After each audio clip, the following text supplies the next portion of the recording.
साथियों, सबसे पहले तो अपने श्रोता साथियों को, अपने कलाकार साथियों को, चाहे जिस क्षेत्र में आप हों, मैं सबका नमस्कार करता हूं, प्रणाम करता हूं और छोटे उम्र में साथियों को धन्यवाद और आशीर्वाद देता हूं कि आप मेरी बात को संघर्ष ही जीवन है। हमने थोड़े से अपने छोटे संघर्ष की बात आपके बीच में रखा था, उसमें हमारी बात को आपने बहुत ही महत्व दिया है। मैं इसलिए यह बात कहना चाह रहा हूं कि संघर्ष और मेहनत एक ऐसी चीज है जो आपके उद्देश्यों की पूर्ति में बहुत सहायक होती है। हमारे संघर्ष की न मालूम कितनी कहानियां हैं, मैं उसको कई भाग में आप लोगों के बीच में रखने का काम करूंगा। शायद हमारे में से कोई भी अगर मेहनत करके अपने उद्देश्य की प्राप्ति कर लेता है तो मेरा आपसे बात करने का उद्देश्य पूरा हो जाता है। विशेष तौर से कलाकार साथियों से मैं आग्रह पूर्वक कहूंगा कि आप में आत्मबल होना चाहिए। आत्मबल से बड़ा दुनिया में कोई बल नहीं है।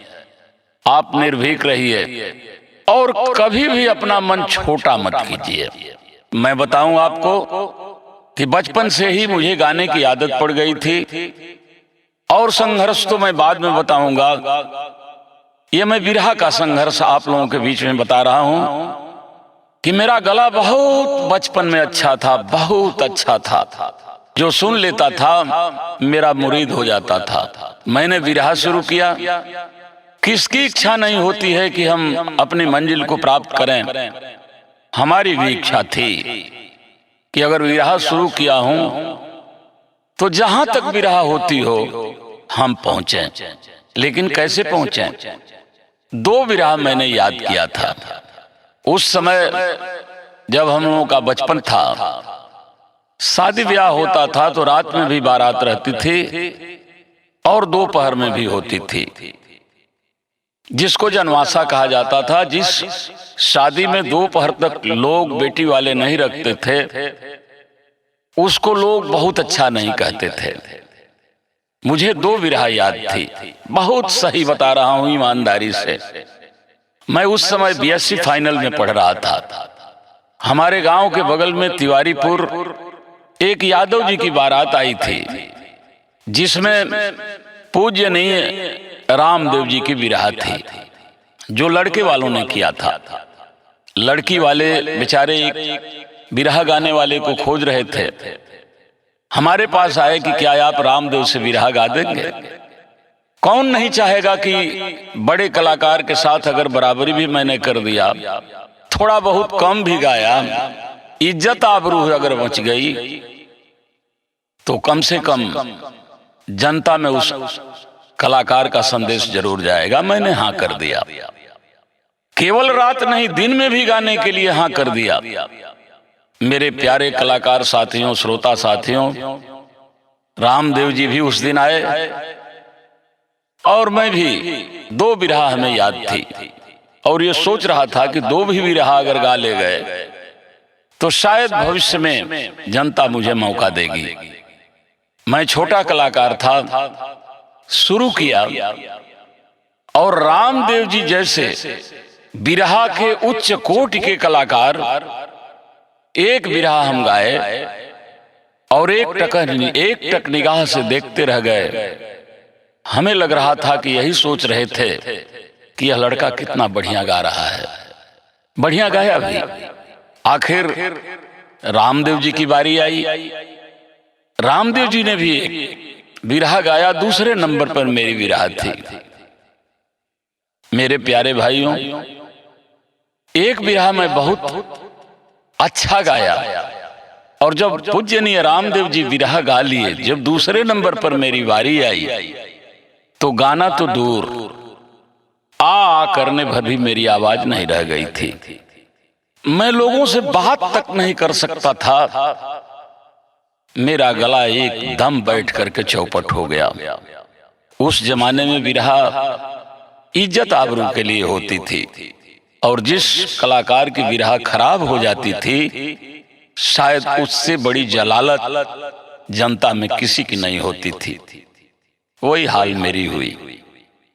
खड़े होने की हिम्मत नहीं हुई और मैंने लड़की वालों का हाथ जोड़ करके कहा, झूठ बोला कि भाई साहब कल 10 बजे मेरी परीक्षा है, 5 बजे ही करीमुद्दीनपुर मुझे ट्रेन पकड़ना है, हम नहीं गा पाएंगे वरना मेरी परीक्षा छूट जाएगी।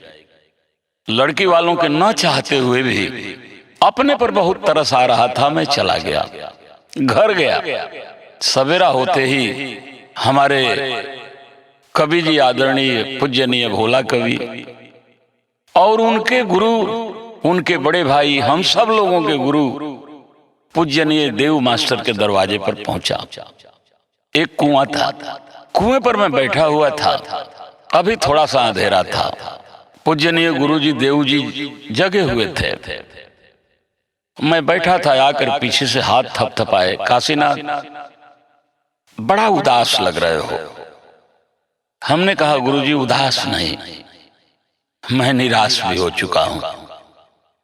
उन्होंने कहा क्यों? हमने कहा गुरुजी आज जो मेरे इलाके में जो बेइज्जती हुई, शायद मैं जिंदगी भर भूल नहीं सकता और मैं आपका आशीर्वाद लेने आया हूं। अब जिंदगी में कभी विरह नहीं गाऊंगा, नहीं गाऊंगा विरह। इतनी जलालत कौन झेलेगा? जानते हैं साथियों, उस हमारे गुरु देव जी ने कहा क्या? काशीनाथ, नर हो न निराश करो मन को, कुछ काम करो, कुछ काम करो, जग में रहकर कुछ नाम करो। काशीनाथ, गला 2 प्रकार का होता है, एक कच्चा गला और एक पक्का गला। याद रखना, पक्का गला कभी बैठता नहीं और खुदा न खास्ता अगर बैठ गया तो 2 महीने खुलता नहीं। और कच्चा गला जब प्रैक्टिस में आ जाएगा, रियाज में आ जाएगा, संघर्ष में आ जाएगा, तो कच्चा गला कभी बैठता नहीं। अगर बैठता भी है काशीनाथ तो रोज बैठता है, रोज खुलता है। प्रैक्टिस करो, मेहनत करो, तुमसे बेहतर गला किसी का नहीं है। मेरे प्रिय भाइयों, मैं इसलिए सुना रहा हूं कि शायद अपने गले की वजह से कोई कलाकार निराश बैठा हो तो हारने वाला ही जीतता है, और कोई हारता नहीं तो कोई जीतता भी नहीं। तो दूसरे को जीत दिलाने में हारने वाले का बड़ा हाथ होता है। काश वह जीत गया होता तो आप नहीं जीतते। निराश मत होइएगा। मैंने भी ठान लिया प्रैक्टिस करेंगे। उसी समय अब हम 7 बिरहा याद कर लिए थे। हमारे बलिया में यह करीब 77 की बात है। बलिया में सावन के अंतिम सोमवारी के दिन भृगु बाबा के आश्रम पर हमेशा रामदेव जी का, बुल्लू जी का, रामदेव जी का, हीरा जी का, बुल्लू जी का, हीरा जी का, बड़े बड़े कलाकारों का कार्यक्रम होता था। और उस समय लाखों लोग बिरहा के प्रति वो दीवाने लोग थे, और बिरहा में ऊंचाई की बात होती भी थी। लाखों लोग इकट्ठा होते थे। मेरा भी मन करता था, हे प्रभु कभी इस मंच पर हम भी गा लेते। सोमवारी नजदीक आने वाली थी और 77 के शुरुआत की यह घटना जो मैंने बताया, और 77 के सावन महीने की यह घटना है कि मैं भृगु आश्रम पर बैठा हुआ था और सोच रहा था कि मेरी तकदीर में कभी ऐसा मंच नहीं मिलेगा। मित्रों, मैं बीएससी फाइनल में था। जो गणित के हमारे प्रोफेसर थे उस बिरहा कमेटी के मेंबर थे। कमेटी की मीटिंग थी, वो भी जा रहे थे। मैं बैठा हुआ था चबूतरे पर। उन्होंने कहा, काशीनाथ यहां कौन सी पढ़ाई पढ़ रहे हो? हमने कहा, गुरुजी सच पूछिए तो मैं यही पढ़ाई पढ़ना चाह रहा हूं। गुरुजी किसी तरीके से इस मंच पर इस साल मेरा कार्यक्रम हो जाता। कहे तुम गाते हो? हमने कहा बहुत तो नहीं गाते हैं, बिरहा गाते हैं, और 7 बिरहा हमें याद है, और रात में 2 या 3 बिरहा होती है। उन्होंने कहा तो अभी करवाता हूं, क्यों नहीं होगा, तुम मेरे छात्र हो, मैं तुम्हारा गुरु हूं, कमेटी का मेंबर हूं। और जा करके उन्होंने प्रस्ताव रखा कि इस साल किसका किसका विवाह होगा। लोगों ने बताया कि यह मंच ऐसा है जहां उत्तर प्रदेश और बिहार दोनों जगह के लाखों लाख लोग इकट्ठा होते हैं, और हमेशा रामदेव, बुल्लू रामदेव, हीरा के अलावा कोई दूसरे को पसंद नहीं करता। उन्होंने कहा कि केवल आप ही लोगों के मन की होगी, या मैं भी कमेटी का मेंबर हूं, मेरा भी मन होगा। लोगों ने, भाई प्रोफेसर थे, बात मान लिया कि चलिए क्या चाहते हैं। उन्होंने कहा कि एक मेरा छात्र है और नौजवान है, रामदेव जी की विरहा हो, और काशीनाथ लड़का है, बहुत अच्छा इस समय गा रहा है। सुने नहीं थे? मैं कई बार बताया कि गुरु शिष्य की कभी बुराई नहीं करता। मैं जिंदगी में उस अपने गुरु को नहीं भूल सकता जिन्होंने कहा बहुत अच्छा गाता है। खैर बात तय हो गई कि रामदेव की और काशीनाथ जी की विरहा होगी। मैं नाम नहीं पकड़ूंगा मेरे दोस्तों, चाहे आप जिस क्षेत्र में हो, अगर आप आगे बढ़ेंगे तो आपके पैर खींचने वाले बहुत मिलेंगे। उस समय एक बहुत अच्छे कलाकार हमारे इलाके में थे, उनका नाम नहीं पकड़ूंगा, आज वो इस दुनिया में नहीं है। वो मुझे फूटी नजर से नहीं देखते थे। उनको पता चला कि रामदेव से काशीनाथ का विरहा है, अगर कहीं गा लिया तो कल तो हिंदुस्तान में इसका नाम हो जाएगा। पहुंच गए कमेटी के यहाँ, और उस कमेटी के एक मेंबर थे बैजनाथ जायसवाल जी। उनसे परिचय था, जाकर कहे क्यों बैजनाथ जी, अरे इस कार्यक्रम को हंसी का पात्र क्यों बनवाना चाहते हैं? उन्होंने कहा क्या हो गया? कहे क्या हो गया, क्या नहीं हो गया? आपने रामदेव की विरहा उस 3 दिन के लौंडे से करा दिया, वो क्या गाएगा? जो नेशनल मंच है, या यूं कहिए कि विरहा का इंटरनेशनल मंच है, वहां रामदेव से काशीनाथ। क्या कर दिया बैजनाथ? क्यों भृगुआश्रम के इस मंच का इतिहास खराब करना चाहते हो? आखिर बैजनाथ उनके बात में घिर गया, और बैजनाथ जी ने कमेटी में पास करवा दिया कि खैर प्रोफेसर साहब ने कही दिया है तो उनके भी बात का सम्मान होना चाहिए, लेकिन यह भी है कि कार्यक्रम खराब भी नहीं होना चाहिए। कमेटी के लोगों ने कहा क्या चाहते हैं? बैजनाथ जी ने कहा कि ऐसा है कि रामदेव के सामने एक लड़का वह विरहा गाएगा, उसको कोई जानता उनता है नहीं, और इसके बाद फला गायक, मैंने बताया नाम नहीं पकड़ूंगा क्योंकि वो मेरे गुरु तमाम हैं और आज दुनिया में नहीं है। भला बताइए ऐसे मंच की मर्यादा कैसे रहेगी? इसलिए कोई लड़का गाएगा और उसके बाद रामदेव से फला गायक गाएंगे। बात तय हो गई कि काशीनाथ एक बिरहा गाएंगे। बिरहा हुई मेरे साथियों। मैं रामदेव का कोट कोट कोट कोट कोट कोट कोट कोट प्रणाम करना चाहता हूं कि एक बिरहा, उस समय मैं प्रैक्टिस में थोड़ा बहुत आ गया था, एक बिरहा गाया। आजकल तो एक एक बिरहा दोनों तरफ से हो रही है, लेकिन पहले एक बिरहा जो गाता था, दूसरा कलाकार एक बिरहा गाता था, फिर आने पर बारी दो दो बिरहा होती थी। एक बिरहा में गाया और बिरहा बहुत अच्छी हुई। आदरणीय रामदेव जी ने भी एक बिरहा गाया। मैं दूसरी बार खड़ा हुआ। बैजनाथ जी ने उस कलाकार को बुलाया, कानाफूसी चालू हो गई और फिर बात तय हो गई कि अब इस लड़के को बैठा दिया जाए और फला गायक रामदेव से गाएंगे क्योंकि उनका बड़ा नाम है। तो प्रोफेसर साहब ने पूछा ठीक है, वही कलाकार रामदेव से गाएंगे, लेकिन एक बार रामदेव जी से भी तो पूछ लिया जाए। रामदेव जी बुलाए गए। लोगों ने कहा कि भाई देखिए, बैजनाथ ने कहा कि इसकी विरहा ठीक नहीं हो रही है, अब कार्यक्रम खराब हो रहा है। रामदेव जी ने कहा कि अच्छा तो गा रहा है, लोग सुन तो रहे हैं, शांत तो हैं, कोई बोल भी नहीं रहा है, बिरहा तो इसकी अच्छा हो रही है, गा तो रहा है ये लड़का। भाई बैजनाथ ने कहा कि भाई देखिए गाना उना अच्छा नहीं हो रहा है। तो रामदेव जी ने कहा तो फिर? उन्होंने कहा कि अब इसको हम बैठाने जा रहे हैं और अब फलाने कलाकार आएंगे और गाएंगे। वारे रामदेव जी। रामदेव जी ने कहा कि बैजनाथ, अरे भाई आधी रात से अधिक हो गया, एक बिरहा गा ही लिया था, एक गा रहा है, लोग सुन ही रहे हैं, एक बिरहा और गा देगा, मैं 2 बिरहा गा दूंगा, सवेरा हो जाएगा। आला नाहक इस लड़के को क्यों बैठाओगे? ये होनहार लड़का बैठा दोगे तो अपनी बेइज्जती नहीं बर्दाश्त कर सकेगा, शायद बिरहा भी छोड़ देगा और कहीं ऐसा न हो कि आत्महत्या भी न कर ले। गाने दो। बैजनाथ नहीं माना, कहा नहीं, अब हम बैठाएंगे, अब ये गाएंगे।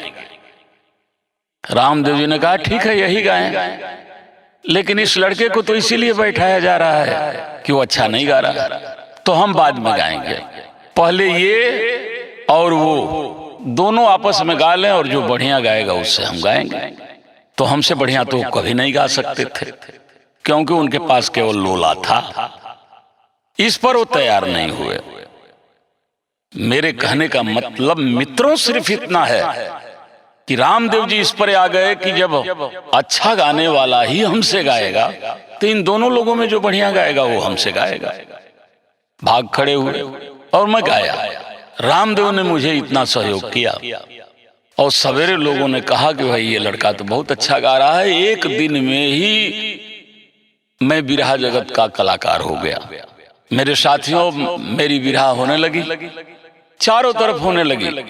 मेहनत करना पड़ेगा, संघर्षों से गुजरना पड़ेगा, लेकिन उस जमाने में इस तरीके की बिरहा नहीं होती थी, केवल लगन में बिरहा होती थी।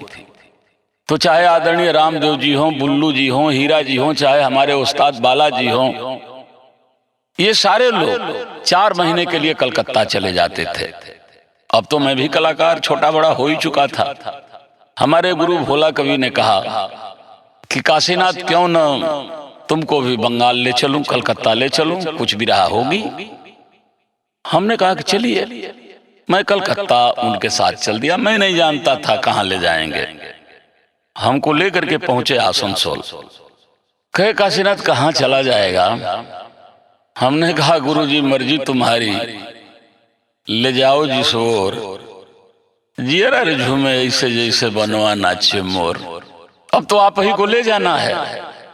उस समय मैंने एक किताब पढ़ा था रजनीश की, और रजनीश ने लिखा था कि आदत कभी छूटती नहीं और जो छूट जाए वो आदत नहीं। गुरुजी कहे कि चलिए, एक मेरा चेला है, क्योंकि वो और बालाजी हर साल जाते थे, आज भी बालाजी हैं, चलिए आज काकाहाला के यहाँ चला जाए। हमने कहा काकाहाला? ये कौन है काकाहाला? कहा चला ना, चलिए काकाहाला के यहाँ। एक घनुआडी कोयलरी है आसनसोल में। घनुआडी पहुंचे, एक झोपड़ी के पास, एक हमारे ही बगल के कामूपुर एक गांव है, वहां के राजभर जी थे। निकले झोपड़ी से और कभी कहे अरे बारे कवि जी का कहाला कि कवि जी आ गई ला। हम का कहाला कि कहत रहनी है जो हर साल कवि जी आवल तो का कहाला कि यहू साल का कहाला कि यही हम तो का कहाला कि काशीनाथ के लेके आयल बड़ा, इनकर तो बड़ा हल्ला बा। का कहाला की हो तो का कहाला कि बिरहा तो कराई जा, का कहाला कि अखाड़ा का नाव, का कहाला कि यह काशीनाथ रोशन करे है। बढ़िया उनहू के लायक भोजन बनौलन। हमारा के अलगा बनल एक खातिर जे हम टोटल शाकाहारी हैं। सवेर भइल वहां एगो कार्यक्रम रखा गई। सवेर भइल कहलन कवि जी कि चला आज सही के यहाँ चल जाओ। हम कहीं इहो बाड़न? कहला हाँ आज सही के यहाँ चल जाओ। एक जगह और ले गईलन, उनका चेला रहलन, यादव जी रहलन, इंदारा के रहलन। बोलना जे राम सेवक निकला। राम सेवक निकलना कहना जो सही का कवि जी आ गई। सही का बहुत दिन से तो के खोजत रही है, जौले सही का तो के देख न ले जा सही का तौले सही का हमनी के नींद ना आवेले। सही का तोहर सेवा हर साल करी लंजा, चाही लंजा कवि जी की तोहरा नियर स्वभाव वाला सही का मिल जैतन तो सही का सेवा करे में सही का हमनी के कोनो दिक्कत नहीं खे। सही का ई के है कलन जी काशीनाथ हो जोहत रहे हैं जो सही का काशीनाथ सही का आई गए। खैर वो बिरहा रखा गए। हम कहले जब कहा कवि जी कहना चला आज धारा जी कहीं चली जा। हम सोचे कि आप जो हमारे जीवन के साथ बीती है कुछ मनोरंजन वाली भी जगह है आपको ले चलें। तीसरे दिन ले गए धराज के यहाँ निकलन कहना जो धराज कवि जी आई गई। हम तो सोचते रहे धराज की धराज एक महीना के बाद आई हुआ, लेकिन धराज ई के है धराज कहना ना जाना थे वजह काशीनाथ नया नया चला हमार। तो सोचे कि इनको भी लेकर के और थोड़ा सा बंगाल घुमा दें। धराज ठीक किए कवि जी। धराज अच्छा अच्छा नौजवानन के अच्छा अच्छा धराज विरहा सिखा के धराज ले आवे के चाहिए। न तो बंगाल है धराज राम वर्णीय रही जा बंगाल चैंपियनों धराज जी कलाकार बाण। लेकिन सुनत नहीं धराज की अच्छा काशीनाथ गाओ तण हो ही कार्यक्रम धराज। खैर विरहा हुई। आपको थोड़ा सा ले चल रहे हैं कि जब मैं एमएलसी हो गया थोड़ा सा हमारी तबीयत खराब थी तो सोच रहे थे कि बुखार आ गया है, थोड़ा सा बलरामपुर हॉस्पिटल में चलें। लखनऊ में बलरामपुर हॉस्पिटल गवर्नमेंट हॉस्पिटल है। तो एक डॉक्टर साहब हमारे थे गाजीपुर के ही, तो उनकी आदत थी कि जितने भी गाजीपुर के प्रतिनिधि उनके यहाँ दवा के लिए जाते थे उनको थोड़ा जलील जरूर करते थे। मैं नहीं जानता था उनका नाम राम अवतार जी था। संजोग से यादव थे। यादव समझ करके ही उस डॉक्टर साहब के पास मैं गया कि हमारे जिले के भी हैं। बाद में तो सीएमओ भी बलरामपुर हॉस्पिटल के हो गए। मैं गया कहा डॉक्टर साहब मेरी तबीयत खराब है और थोड़ा सा कुछ ऐसी दवा दे दीजिए कि मैं ठीक हो जाऊं। उन्होंने कहा आपका नाम? हमने कहा काशीनाथ यादव। जिला? हमने कहा गाजीपुर। छोड़िए क्या गाजीपुर की बात करते हैं, सुन रहे हैं कि आप भी एमएलसी हुए हैं। क्यों और गाजीपुर की क्यों बात करते हैं? गाजीपुर के मैंने सब प्रतिनिधियों को देख लिया है। क्यों? जितने भी प्रतिनिधि हैं तमाम लोगों के नाम लिए, एक काम कहा हमारा किसी ने काम नहीं किया। क्यों? सब लोग मेरे पास आ जाते हैं कि दवा दे दीजिए और कोई भी पब्लिक का काम नहीं करता है। क्यों? हमने कहा डॉक्टर साहब हमारी तबीयत बहुत खराब है। क्यों? और बहुत देर से आप कह रहे हैं डॉक्टर साहब कोई अच्छी दवा दे दीजिए। क्यों? उन्होंने कहा कि भाई आप भी उसी तरीके के निकलेंगे। क्यों? तो हमने कहा कि हम दूसरे तरह के विरहा गा करके आए हैं डॉक्टर साहब। क्यों? बात मेरी समझ गए। और डॉक्टर साहब ने कहा कि थोड़ा हम राउंड पे जा रहा हूं और आ रहा हूं तो आपको दवा दे रहा हूं। हमने कहा कि आप राउंड पर जाएंगे तो कब तक लौटेंगे डॉक्टर साहब? क्यों? बाराबंकी में एक बार नेताजी ने भेज दिया कि जाओ मीटिंग अटेंड करनी है। बाराबंकी की मीटिंग हुई और मैं जब लखनऊ पार्टी ऑफिस पर पहुंचा तो एक आदमी मिला जो अब बाराबंकी का ही था। कहा कि भाई साहब हमें पहचान रहे हैं? ठीक से गौर से हमने देखा और कहा कि हाँ भाई साहब आपको बहुत अच्छी तरीके से पहचान रहे हैं करके। कहा कि कहाँ देखे हैं हमको? हमने कहा कि कल मीटिंग में बाराबंकी में देखे हैं हम आपको करके। कहा नमस्कार और चल दिया।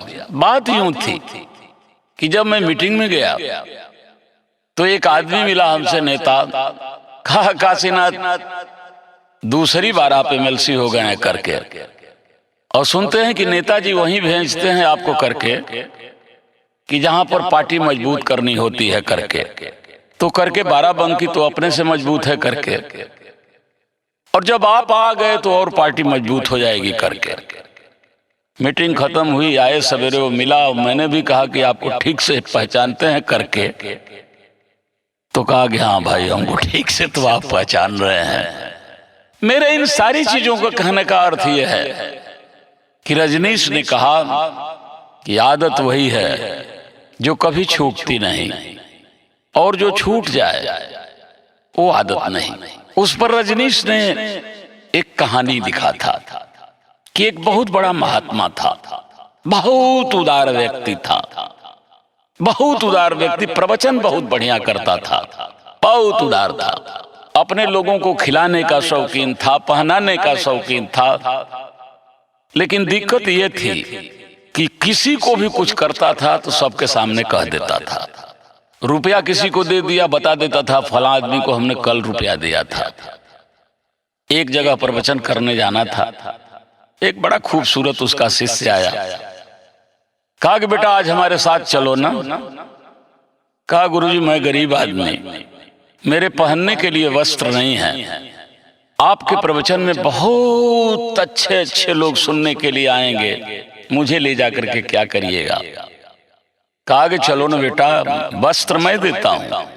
और बहुत खूबसूरत वस्त्र अपने शिष्य को पहना करके और प्रवचन स्थल पर जब पहुंचा, भीड़ दौड़ने लगी, गुरुजी आ गए, गुरुजी आ गए, जिसमें से आधे लोग देखे थे गुरुजी को, आधे लोग नहीं देखे थे। जब लोगों ने देखा एक नौजवान खूबसूरत और बहुत खूबसूरत कपड़ा पहने हुए, तो नौजवानों को लगा, वहां के लोगों को लगा कि गुरुजी यही हैं।